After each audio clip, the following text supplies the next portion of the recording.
Whenever I go on Instagram, I check out the happenings of jazz musicians.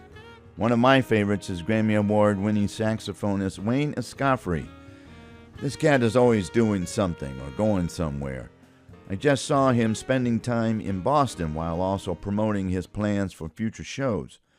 Escoffery is doing what's required of someone who teaches. If you teach, he says, you must be active on stage and in the studio.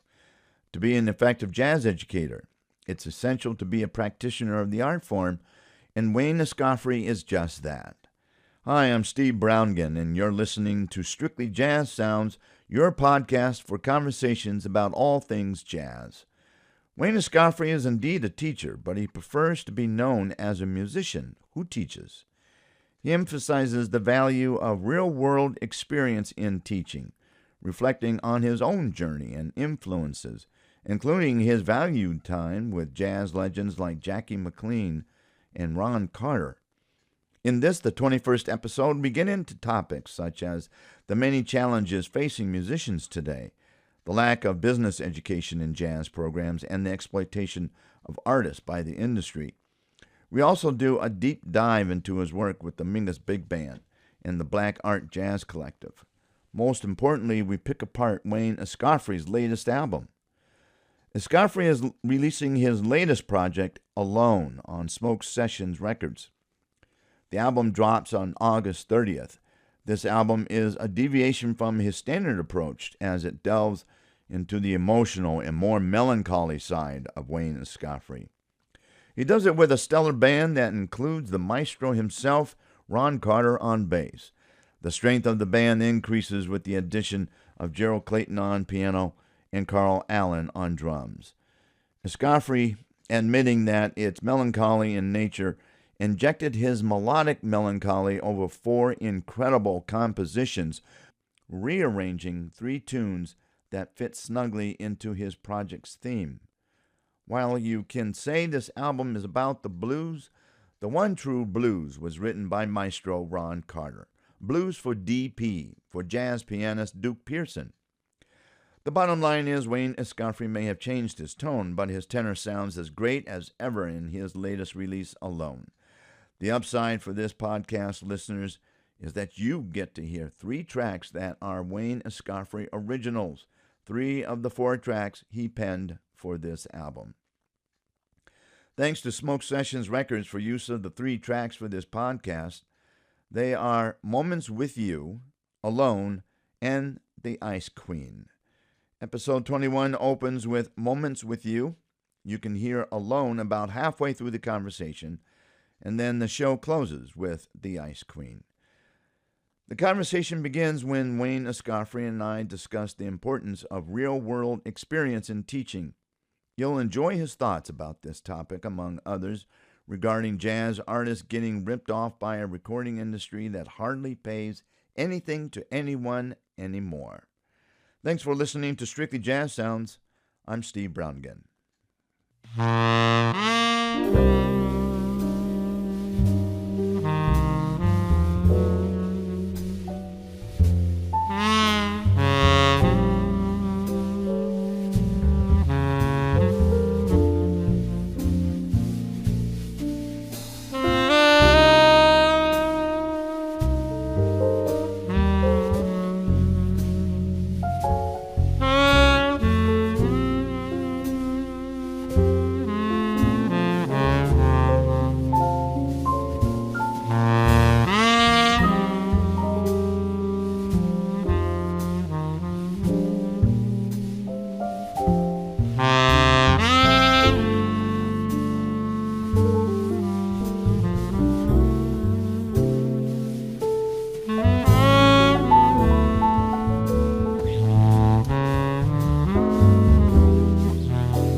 We're talking about Jackie McLean. We're talking about your perspective on what goes into a good program, good educational program.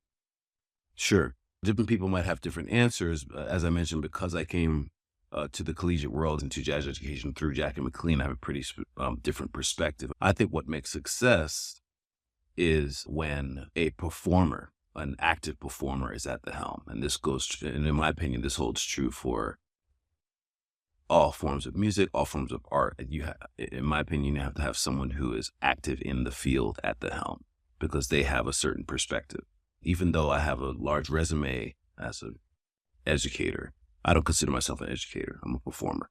My first love, and that's the thing that counts the most in my life and what I do. So that's what you that's what you bring to the classroom. Exactly. I bring that perspective to the classroom, and everything that I teach, everything that I talk about is based off of my experience in the field and my experience, my performance experience. And when I say that, I mean my performance experience that week, that month, that day, because I'm constantly performing and traveling. And that's what Jackie McLean brought to me. And that's what invigorated the program. That's what inspired the students. And that's what gave a certain amount of legitimacy to what he offered to us. And I think that's different when you have somebody who, again, is active as opposed to someone who is a career educator. I get that sense from you when I followed you and I followed your work, and you are constantly on the road, but also when you are back, you would like to share the things that you are doing musically. And then that's real obvious. It's a very important thing to you. It reminds me of something that Kenny Barron had talked about. The street is where the learning really happens. It's what you bring to the street that makes it work. Sure. Yep. Of course. Because at the end of the day, all anyone cares about is if you can play it. I don't think I've ever heard put it that way, because it is true. When people go to a show, they're going for a performance. I think that's it. Can you make people feel something? Can people sit there and enjoy the music? They don't. And I tell my students, and I all the time, we study music and we do all of this stuff, but at the end of the day, the audience doesn't know anything. You're not playing. Generally, you're not playing for other musicians or people who are schooled in jazz or music. You're just playing for a regular person who wants to feel good and be entertained. They don't know anything about the technical complications of what you're doing. You sound good at it. That's it, man. You're blowing your horn and making it good. Ulysses Owens Jr., he just published a new book, The Musician's Career Guide. I was really interested in that. And he's saying that he wanted to share his experiences and knowledge of the business of music. Do college jazz programs do enough to teach about the business of jazz, of business of music? I haven't been a student in a long time, so maybe things have changed. But from what I see, there is no formal discussion in regard to music business, finance, all of that. But I think it's very important. In a lot of ways, I think you asked me what should they do? They should just have some sort of class. They should just have some sort of class on music business, and it should cover everything from creating a website, creating a social media profile, creating content, how to get a manager, agent, how to make an album, how to manage your time. It should cover everything. But yeah, there isn't that. And in a lot of ways, I think I don't know about any other communities, but at least in the jazz community, I think a lot of that is kept secret. And I think there's a variety of reasons. I think why. I think artists keep the information they have to themselves because every man for himself out here. And I think also those that are in the music industry, whether that's record producers, label owners, club owners, they keep their information to themselves because, of course, for lack of a better word, they're just using the artists. They're exploiting the artists. So for a variety of reasons, a lot of this information isn't shared. I know this is going to divert me a little bit, but could you talk more? Could you share more about what you're thinking regarding exploiting the artist? What's happening? I think the simplest way is that I think we don't get paid enough. And I think we also don't share between artists. We don't share what we're getting paid. So I might be getting paid an exorbitant amount of money to do a concert, and another musician might be complaining that on the same festival or with the same recording company, they're not getting paid enough.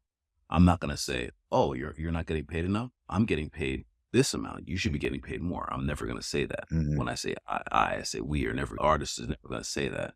And the opposite is true. There are artists that might not need a lot of money. They might call, quite frankly, I think these days there are a lot of musicians who come from money. I didn't come from money.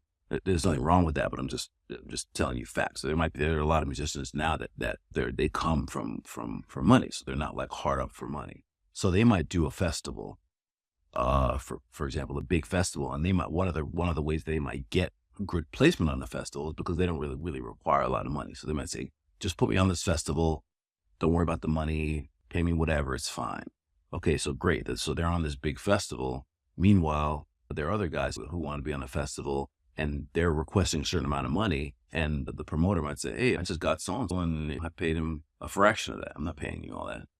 And so then I might not get what I'm worth, or I might have to haggle with somebody trying to get a reasonable amount of money because there are other artists who are doing a concert and doing it for low money. So there's all of this happening, and the promoters, the festival, they're not gonna tell you that. The artists aren't gonna tell you that they're paying for no money. So the information isn't shared. So it's like I said before, it's every man for himself. We have to figure that out.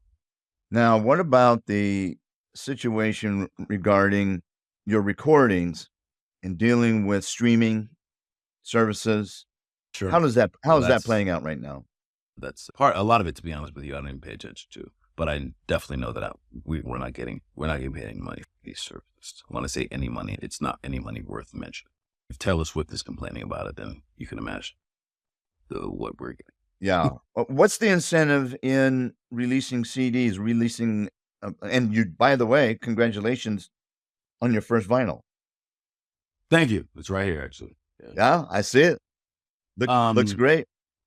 Thank you. Yeah. The incentive to try to get out of the dark side here and be a little bit more positive. The incentive is that when I travel all around the world, people want CDs. They want that physical connection. Thing, yeah. Yeah. And they're happy to get the CD and have me sign it and just have some sort of memorabilia from the concert. So even if they don't have a CD player, they want the CD. They just want to have it. And I think this is going to be the same for vinyl. They just love to have it and love to have some sort of reminder of the time that they had at my show. That's great.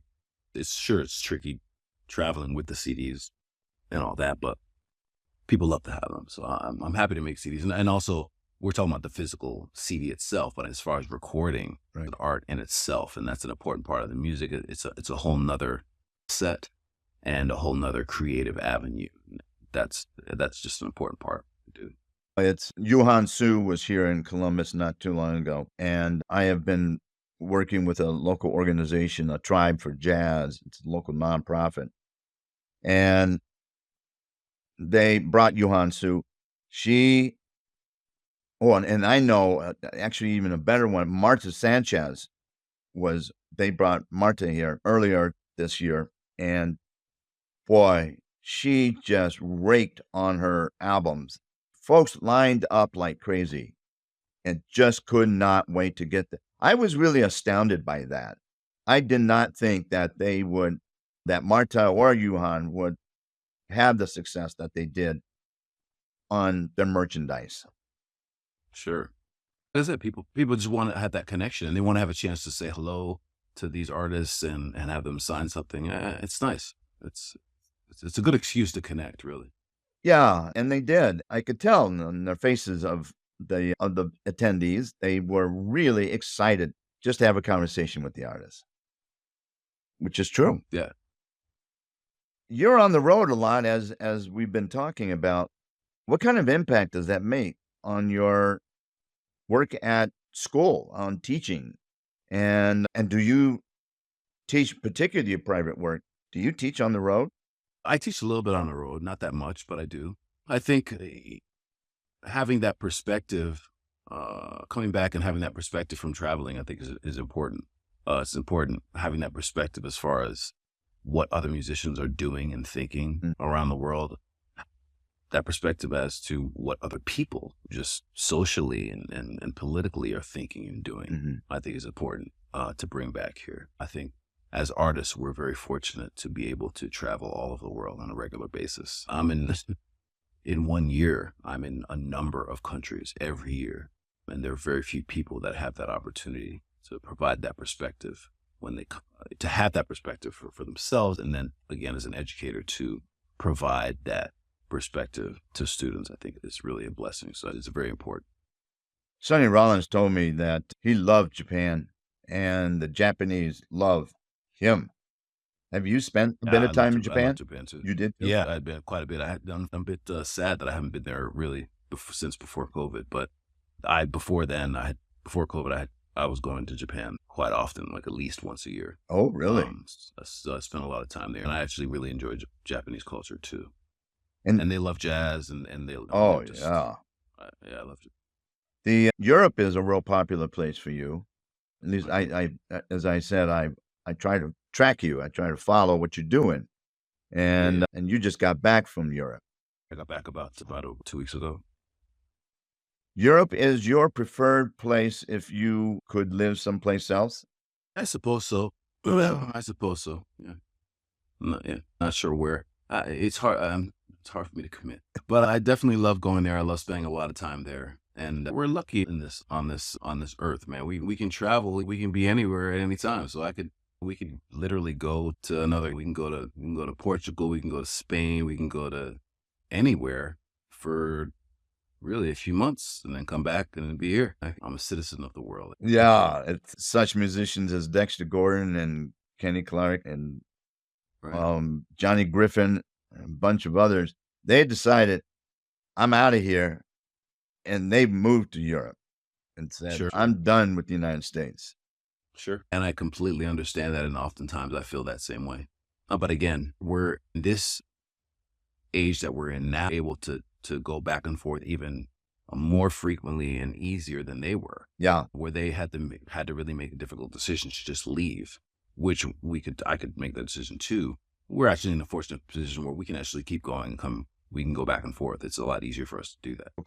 Political climate, in some ways. Let's talk some about the Mingus Big Band. And it's really a fascination for me. I love Charles Mingus. I love his work. And obviously you do too. The way that I see it is that Sue Mingus gave the community a gift by continuing his work. And you fell into this thing. Why don't you tell the story of how you got into the Mingus Big Band? Sure. I think it was 2000. I think it was 2000 of November. It was Thanksgiving 2000, actually. I got a call from Sue Mingus, and the band played on Thursdays at the Time Cafe at Fez. This place called Fez, the Time Cafe in Soho. And it was Thanksgiving, so a lot of the regular players were home for the holidays, and she called me and asked if I would be available to sub in the band. And she got my information because I would always go down there. My friends, Jonathan Blake and Jeremy Pell, were already in the band. And so I would go down there to hear them, and I sat in a few times. So she called me on that Thanksgiving, and I sat in, and I did a pretty good job. And from then, she called me ever since. That's a dream come true. Sure. Coming up in high school and in college, I would read Downbeat magazine and see stuff about the Mingus Big Band. And yeah. That was one of my dreams, was to play in the Mingus Big Band. I've been in the band for, so what is it now, like 24 years. Crazy. Yeah. And you're getting older, and I won't talk about that. But there's always, what are you going to do? Yeah, see that? At least I still have hair. But exactly. I don't have that fortune. No, my father didn't either. Sue, she could carry on his music and legacy, but once she died, who picked up her duties? Who picked up what she did? What's going on now? How's it being led? For the most part, her son, Roberto Ungaro, is at the helm. He takes care of everything. He's the head of the estate. He takes care of basically all the happenings with the Mingus Big Band. As far as the music goes, Boris Kozlov is the main musical director. I'm the second in command, usually. A lot of us share that. A lot of the people that have been in the band for a long time really share those responsibilities. So Boris is usually the musical director. Like I said, I'm usually a musical director when he's not around. And people like Abraham Burton has been in the band for a long time. Conrad Herway's been in the band for a long time. So we all kind of chip in to make sure that the music is presented in the right way. Yeah, there's this cooperative thing that's happening in the band. You can see the way that you guys relate to each other. It's okay, who's going to count it off? Go. That type of thing. I saw you in one video, you were up there just doing it. Sure. Yeah, we all do what we need to do to make the music happen. What is it about Mingus's music that touches you? Mingus has a great balance of intricacy and soul, in a similar way that Duke Ellington did, a similar way that Thelonious Monk did. So Mingus's music is very challenging. It's written often in difficult keys. The chord changes, a lot of them are very complex, but he manages to balance that with the blues, with gospel music, with soul, and then even with Western classical elements. So it's a great challenge in a lot of ways, because you have to, if you want to play the music authentically, you have to be confident in all of those areas. You have to have knowledge in all those areas. Understanding of classical music, understanding of bebop harmony, an understanding of even more modern, like modal free playing, and an understanding of the blues. So it's multifaceted. And like I said, I've been playing the band for 24 years, and every week that I play in the band, it's a challenge for me still. How is chart set up? I've heard tales, and I have not seen any of his charts. How are his charts set up? It's interesting because slowly, actually, in the last year or two, things are changing. But a lot of the music is handwritten. It's written by different people that have arranged for the band, and the music is not easy to read. But that's actually changing in the last year or so due to a guy that's working with us, the organization, Theodore Ted. He really is a great copyist, and so he's been actually rewriting a lot of the music and digitizing the music so that it's easier to read, which is interesting because it's great that it's easier to read, but in a strange kind of way, it like takes a little bit of that soul, that earthiness out of it, and a little bit of the challenge out of the music in a very strange way. But I'm just being a little bit crass. It's great that the music is being rewritten and made easier for us to read. It's important too, because a lot of young musicians come into the band and that haven't played the music before, so I guess that's good. I think that's good. It's the earthiness. I think it was a great phrase you used. And it is true. Mingus, his earthiness is a great bit of his personality, what makes him. When you were getting involved in jazz, so you have Mingus's music, you had Jackie McLean's music. Then there was, during the 80s, you had the Marcellus family, the Marcellus brothers. Christian McBride talks about being greatly influenced by that, by their working in jazz. How much did they influence you personally, and how much did they influence your work? That's interesting. I think the Marcelluses, of course, had a huge impact on the music as a whole, and an impact on the industry, an impact on the scene, and an impact on the creation of music in general. You have to realize, even though I'm getting old, I ain't that old. And Christian McBride's a little bit older than me. In 86, I was 11 years old. I literally just started playing the sax. So I didn't know who Wynton Marsalis was. I didn't know Rare Marsalis was. I didn't really know who they were until they had already done what they have done. You know what I mean? Yeah. So did they have an impact on me? Yeah, of course, because just as much, I shouldn't say that, but just as people like Dexter Gordon and Miles, whoever had an impact, because I'm a student of the music, and I've checked out Wynton and Branford, and I've checked out everything that they've done and have studied that to a certain degree. But in real time, it didn't affect me because I wasn't playing the music at that time. Yeah, I guess that's the short answer to your question. I think what they've contributed is important to the music, but they didn't have an impact on me real time as much as someone like, let's say, Roy Hargrove did. Yeah. Or people like that. Even someone like Ralph Moore, or people like that, people who came on the scene a little bit after. Yeah. And Christian talks about that, but it's the thinking that was going on. At the time, I was doing jazz radio. So that tells you how old I am. But I was doing jazz radio, and at that time, I lived in Madison, Wisconsin. And to see Winton and Branford, they came to Madison a bunch at that time. And I got a sense of how much of an impact they were having on the undercurrent of jazz that was trying to reassert itself. In your perspective right now, where is jazz? Where is it in a healthy place? I suppose that's a way to put it. In some ways, I think jazz is reasserting itself again. So you're right in that when the Marsalises came on the scene, they were reasserting jazz. And as I mentioned, like, I'm more in the 90s, the Roy Hargrove era is the era that like really influenced me. And that's what got me into doing the music. I had a glorified view of what the music was. I was like, man, this is amazing. Because of what had happened really from the mid 80s to the mid 90s, I was like, oh, jazz is awesome. You can get a record contract. You can be traveling and playing and making money because that's what was happening. Then that kind of dwindled and that changed. And I think now there's a resurgence. I think with people like John Batiste, with people like Robert Glasper, I think the music is getting a different platform. And I think it's getting more mainstream to a certain degree. When I say mainstream, I just think jazz musicians are in certain instances getting seen more. It's still, I think what's happening is to get seen, to get on those large platforms, I think there has to be some compromise, it seems like. And I think you have to cater to the masses to a degree. I say that to say I don't think that necessarily people that I mentioned, like Robert Glasper or John Batiste, I don't think they're necessarily changing their musical vision. I think that's what they're doing, what they want to do.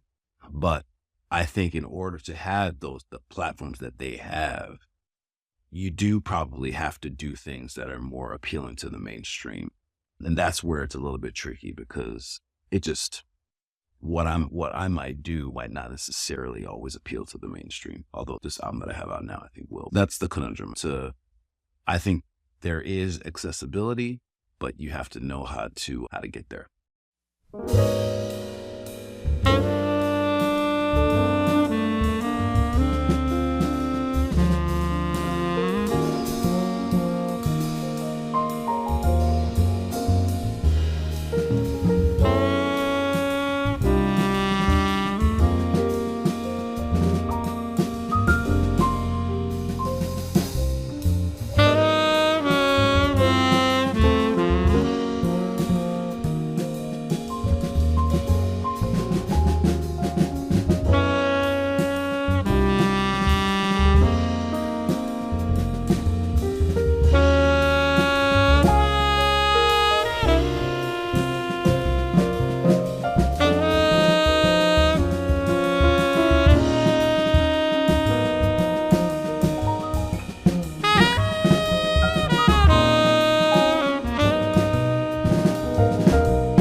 Let's talk about the album. That's a good way for us to slide into that conversation. And we're talking about your new release, Alone. It's on Smoke Sessions Records. First of all, congratulations. It's a very good album, outstanding piece. And you got the master on bass. You got Maestro on bass, Sure. Mr. Ron Carter. But you also have a great lineup with Gerald Clayton on piano and Carl Allen on drums. Hell of a group that you put together on this one. Congratulations. Thank you. Yeah, I'm really happy with it. The tone of this album, I found it real different from your other works. I have really enjoyed the style of saxophone that you have. The first track, Moments with You. And Moments with You was melancholy. I felt this deep surge of something. What was the emotion behind this album? The album was conceived during a time of, like the title says, a time of a extended period of being alone, extended period of reflection, really on my life and relationships that I've had.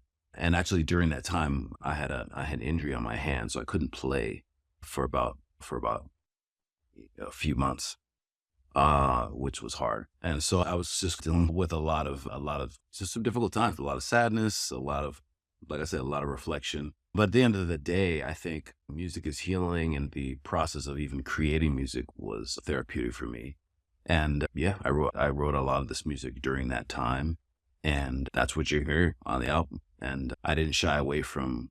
I just decided to let it be what it is, and I didn't overthink what I want. But I have to make an album that's this. I have to make sure that I'm doing this, or it has to be hip in this kind of way.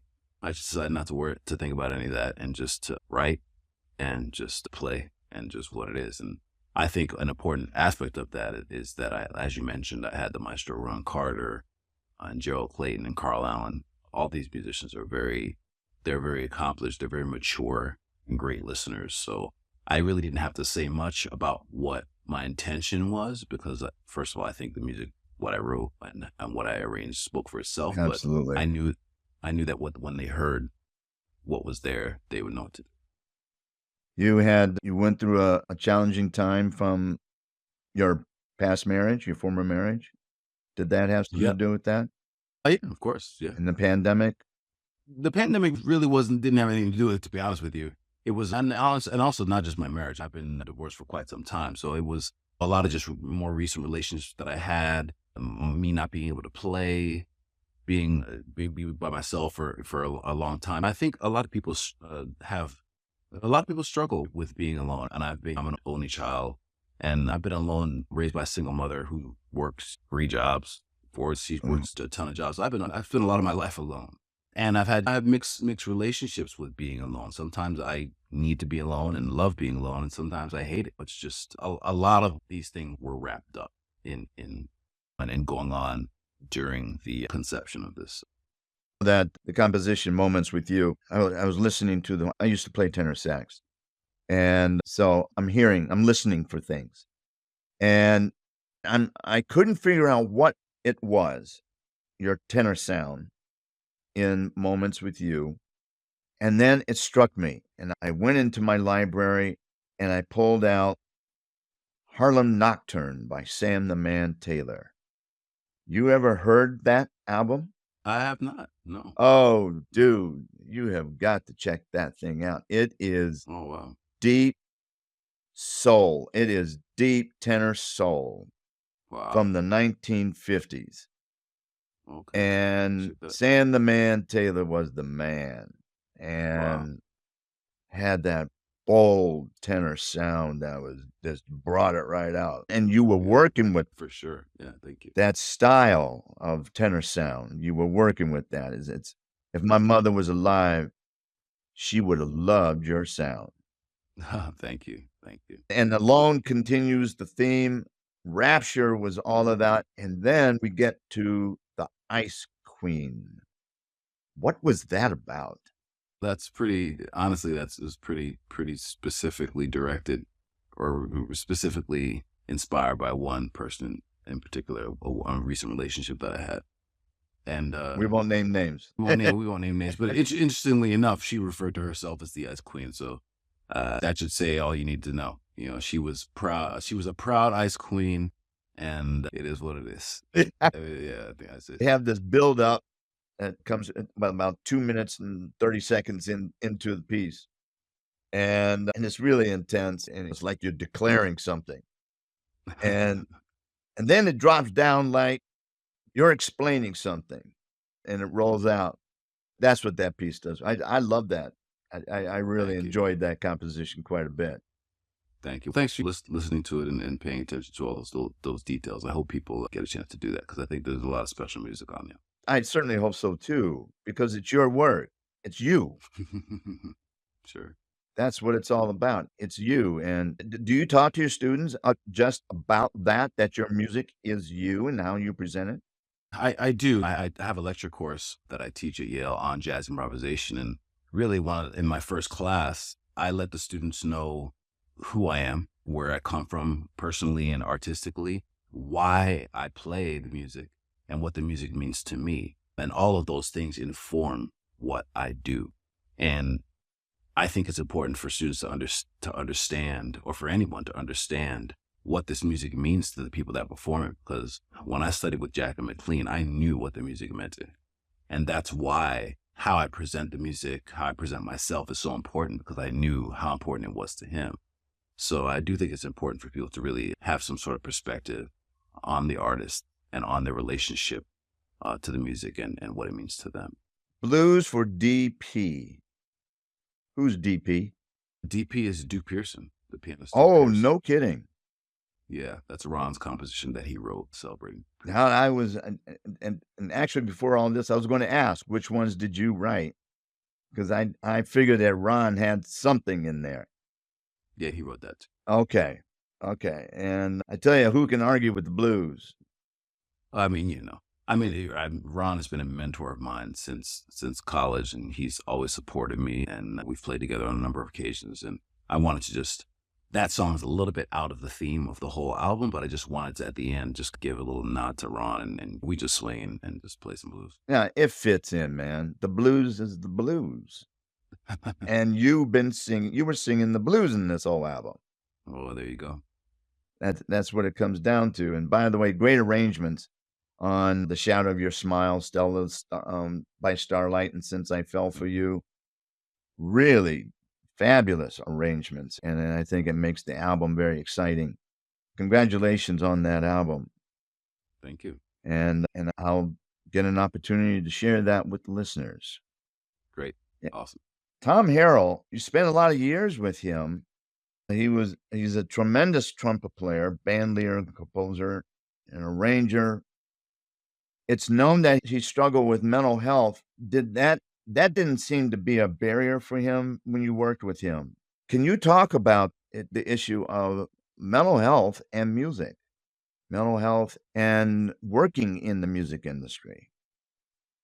Sure. Tom is known for being paranoid schizophrenic. That's what he diagnosed with. So he has extreme circumstances, situations that he's dealing with. But I think all of us deal with mental health. And in a way that has to do with the album alone. I had to deal with a lot of personal on my own, and I had to figure out how to cope with that. And I think being in the music business, being in the entertainment industry is difficult on all of us and all our mental health. And you can only imagine, I mean, we're jazz musicians. We're in a lot of ways, as far as economics goes, we're at the bottom of the totem pole. And you can see even famous actors and who are making millions of dollars struggle with mental health. The entertainment industry is difficult. And so as artists, I think we struggle, but we're also blessed to have the art. And we should try to, I think, let the art heal us, which is what I've done with this album, which is what I always try to do, which is part of the reason why I play the saxophone, which is part of the reason why I go to clubs and hear live music, which is why I do everything I do, because it's all mental health. In addition to, I try to work out as much as I can and do things like that. We have to be proactive in taking care of our mental health, because being in the entertainment industry and even living in a city like New York, one of the most expensive cities in the world, is difficult.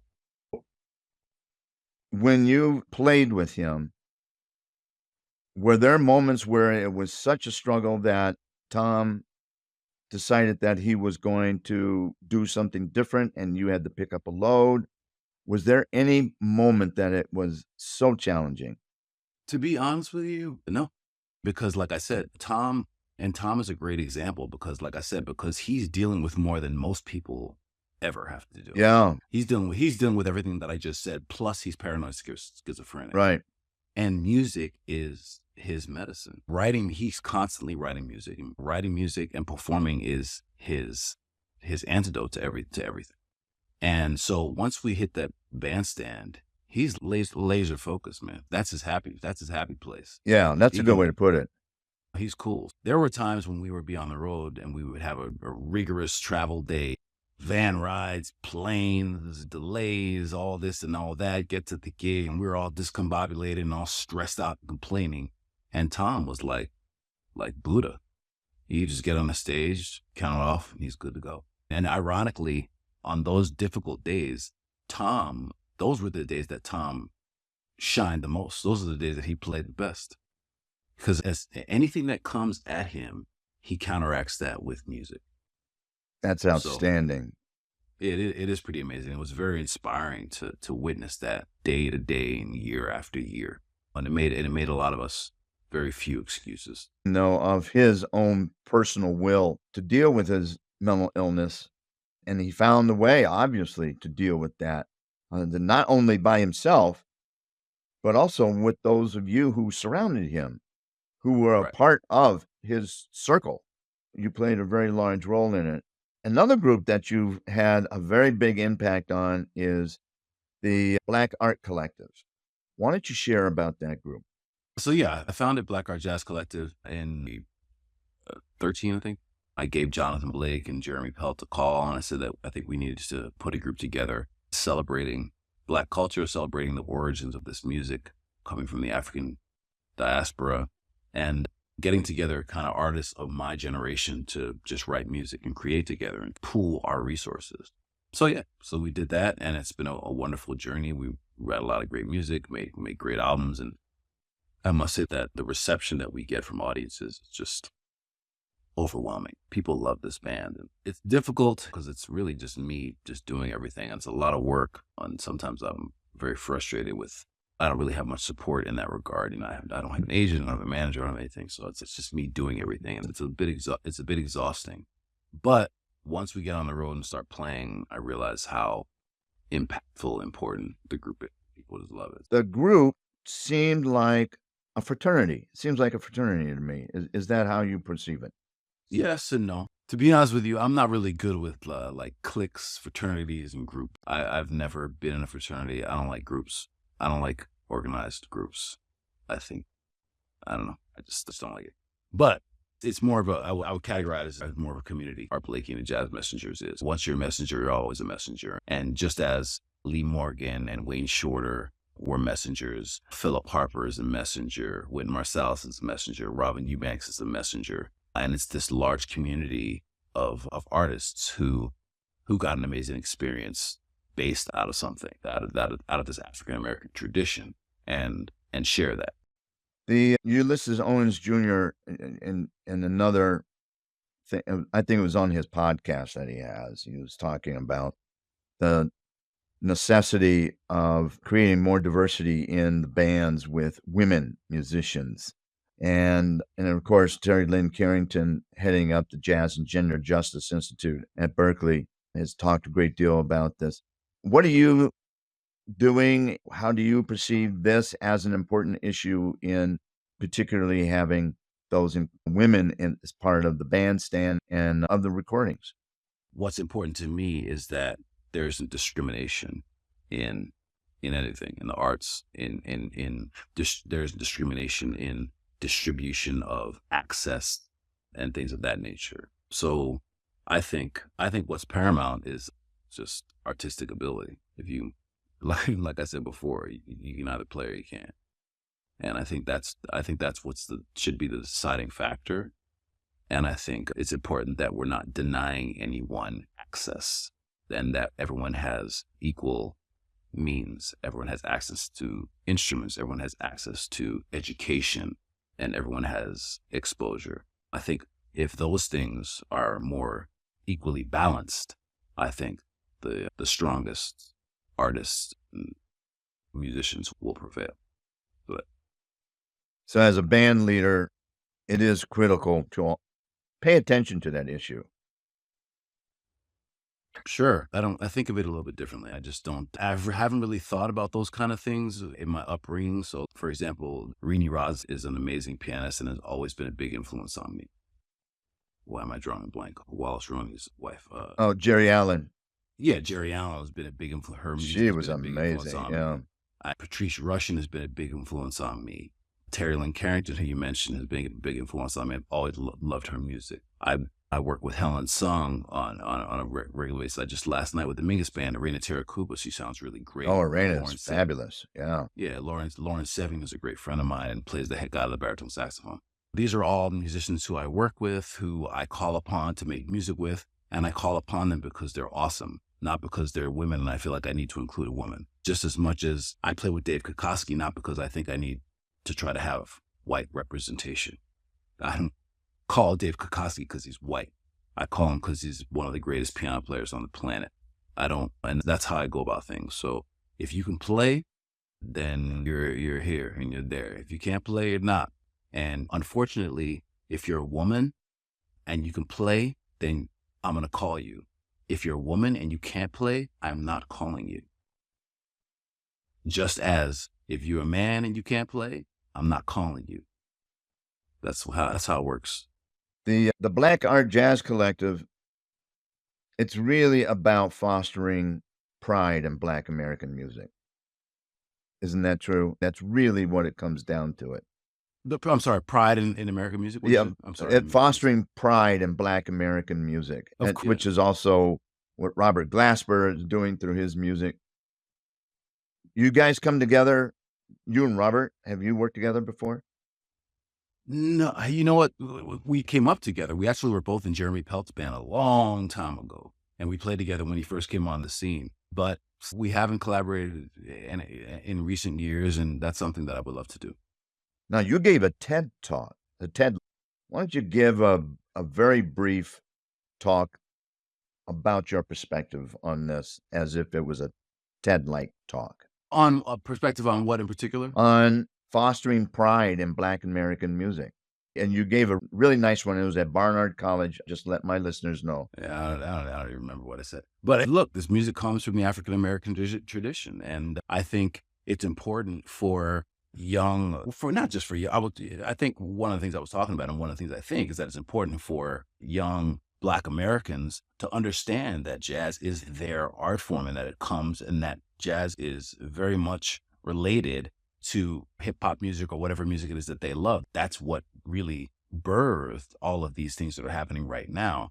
And I think there's a little bit of a disconnect with jazz and young African Americans these days. And I think it's important to just keep that connection, I think. And I think we all benefit from that. And that's just something that's important. And that's definitely a part of what Black Art Jazz Collective does, just shining a light on the positivity of Blackness. We're all accomplished Black artists. And I think that should be inspiring to other Black people of whatever they do, in whatever they do. I have a young son myself, and I think and in fact, many of us do in the band. And I think it's important for us for our children and for our communities to see what can come of Black positivity.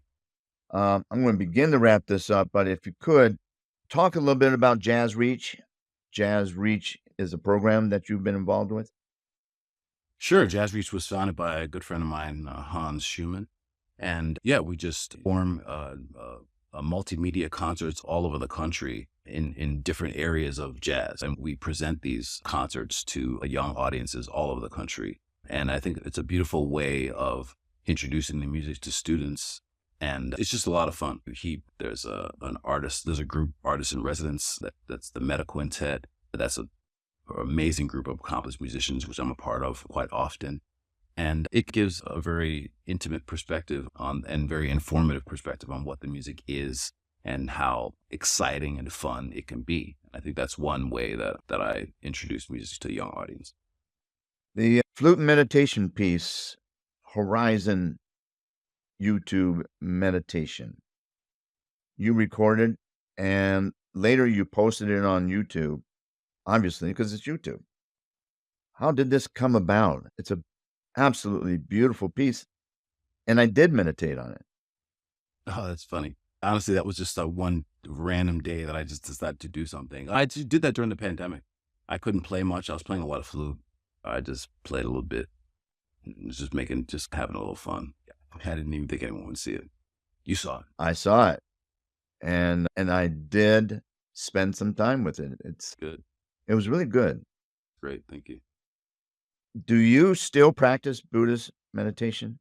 I don't really consider myself a Buddhist. I know it was very important to Herbie and a lot of great musicians who I've come in contact with. I do a lot of yoga now, which is a form of meditation. And even in my practice routine, it's a lot of times like long tones, slow scales is a form of meditation. So yes, I do meditate. I don't really associate it with Buddhism per se, but I do spend some time doing it. But just a form of meditation. We don't need to have another name applied to it. Just spending time to quiet yourself down For sure. and move your spirit out. And finally, did you ever get to play with McCoy Tyner? It was a dream of yours. No, I have never played with McCoy Tyner. Oh, I never played with McCoy Tyner. I am so sorry. With the stereo blasting, but not in real time, in real life. No, that was a sad one. And I'm very honored to have spent time with him. We interviewed him. Oh, it's beautiful. And spent time with him behind stage, and he was quite a person. I could imagine. So I'm sorry for you on that one, but I want to congratulate you on your latest release. Comes out when? August 30th. And you're going to be doing anything special for it? I'm doing a week at Black Cat in San Francisco, actually. Oh, that's great. I think the week after it comes out, the first week of September, I'll be at Black Cat for, I think, 4 or 5 nights, which is a great club. It's awesome. And it's going to be a very interesting band. It's going to be Orrin Evans on piano, Ugonna Okegwo on bass, and Carl Allen on drums. Oh, what a band. That's going to be exciting. Wayne, thank you. Wayne Escoffery, great tenor man. Thank you for spending time with me today. Sure. Thanks for having me. I appreciate your thoughtful question.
Just a reminder, Wayne Escoffery's new album Alone is released on August 30th. Meanwhile, check out his other music if you haven't already. Go on his website to find if he's going to a location near you at wayneescoffery.com. Wayne is always working. This cat is always blowing his horn, somewhere, sometime. Thanks to Smoke Sessions Records for use of the music from Wayne's new album, Alone. The theme music is by Johannes Wallman from the composition McCoy that can be found on his album Precarious Towers. Jazz festivals reign supreme this summer, so check one out and support live jazz wherever you are. Go to the clubs, taverns, hey, even cookouts. Check out live music. If you can, send me what you think about this show or any other show for that matter. It helps me do better, and it's nice to know what I'm doing right. Tell your friends and family about the podcast. Get the word around about this podcast, Strictly Jazz Sounds, your podcast for conversation about all things jazz. Thanks for listening. I'm Steve Brown again.